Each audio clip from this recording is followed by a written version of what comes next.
La matinale Grand Lille TV avec Adrien Lanois. L'info qui avance avec vous en ce jeudi 7 juillet en direct, 7h30. Merci d'être en notre compagnie pour démarrer ce journal. D'abord un météo. Avec encore une belle journée ensoleillée en ce jeudi, certes quelques nuages de beau temps, mais une très belle impression générale avec des températures en hausse, jusqu'à 24 degrés de prévu cet après-midi. L'image à la une aujourd'hui, c'est d'abord pour évoquer la création d'une application en téléphone pour venir en aide au SDF. Le GSCF français, donc le groupe de secours et de catastrophe, est à l'origine du projet, visant à faciliter la coordination entre associations et déterminer les besoins des sans-abri. Accessible à la fois aux professionnels, collectivités et grand public, elle permet aux associations d'indiquer leur action, leur spécificité et de signaler leur zone d'intervention. Selon ces associations, et c'est quand même assez étonnant, 90% des sans-abri seraient aujourd'hui équipés d'un téléphone. Ces derniers pourraient donc facilement se signaler et demander de l'aide, mais aussi se retirer de l'appli et rester anonymes. Explication complémentaire avec Thierry Velu, le président du GSCF, au micro d'Alison Pelletier. Une mairie, un particulier, ne peut pas connaître la géolocalisation d'une personne. Une mairie ne peut pas connaître l'identité de la personne, elle aura uniquement un QR code.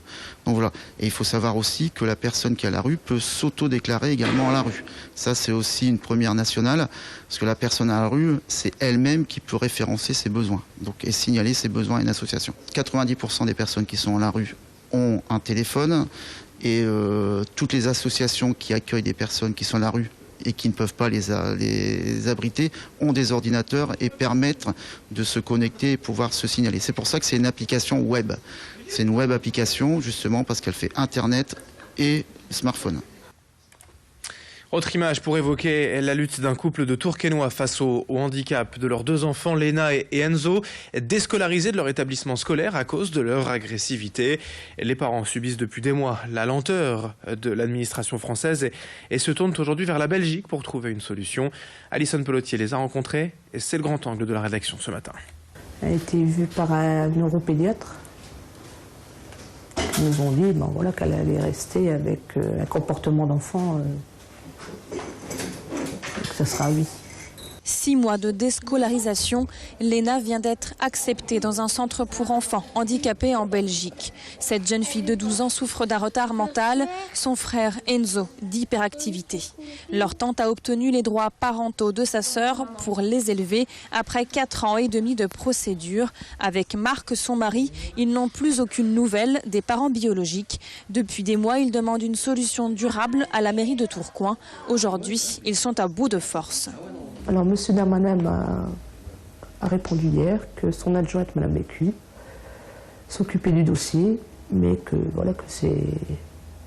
c'est long et qu'on n'aurait pas une réponse immédiate.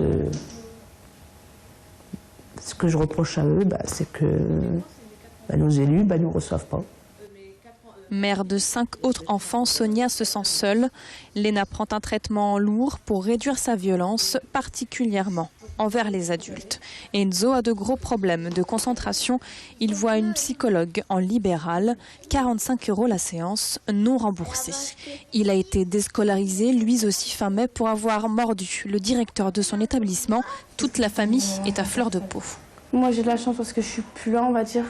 Donc j'ai un peu... Je le vais plus vraiment. En fait, elle fait que ça. Elle s'occupe. Et par moments, c'est peut-être aussi pour ça que mes frères se sont un peu délaissés, qui sont en haut. C'est parce qu'elle est tellement occupée avec Léna. En fait, au départ, c'était surtout Léna. Du coup, je pense qu'elle est fatiguée. Après de nombreuses démarches, Marc et Sonia ont trouvé in extremis un établissement pour Enzo. Mais le transport ne sera pas pris en charge par la structure. Le couple est soulagé mais craint une énième déscolarisation au moindre dérapage des enfants. Il dénonce un manque criant de places et d'établissements spécialisés en France. Selon l'Union nationale des associations de parents et de personnes handicapées mentales, 13 000 enfants handicapés seraient sans solution éducative dans l'Hexagone.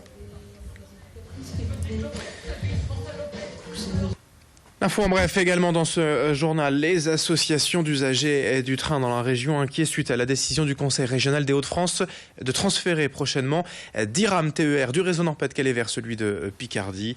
Les associations se disent très inquiets de la dégradation du service, une mesure qui entraînerait selon eux une soixantaine de trains supprimés chaque jour, soit près de 10% de l'offre régionale. Pour terminer ce journal, quelques idées de sortie pour vous et vos enfants en cette belle journée qui s'annonce ensoleillée. L'écoparc Adventure de Tournai accueille les aventuriers depuis sa réouverture fin mars. Parcours d'initiation adapté aux enfants ou réservé aux plus téméraires.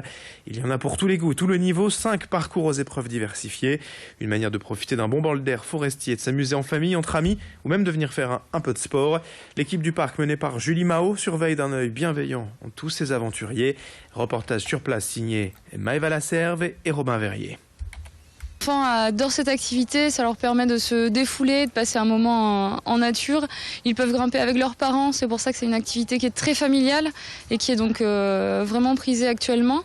Le retour à la nature et puis le défoulement en même temps, c'est ce qui est vraiment apprécié. Ça plaît globalement à tout le monde. On se retrouve avec une tranche des 12-17 qui vraiment s'éclatent puisqu'ils sont en totale autonomie sur les parcours. Voilà, mais notre clientèle est essentiellement une clientèle de famille, donc parents et enfants. Et à 7h36, voici la fin de ce journal, mais vous le savez, on enchaîne dans quelques secondes avec les prévisions météo. L'infotrafic également en direct en temps réel dans un instant. Merci de votre fidélité. Très bon réveil et très belle matinée à toutes et à tous.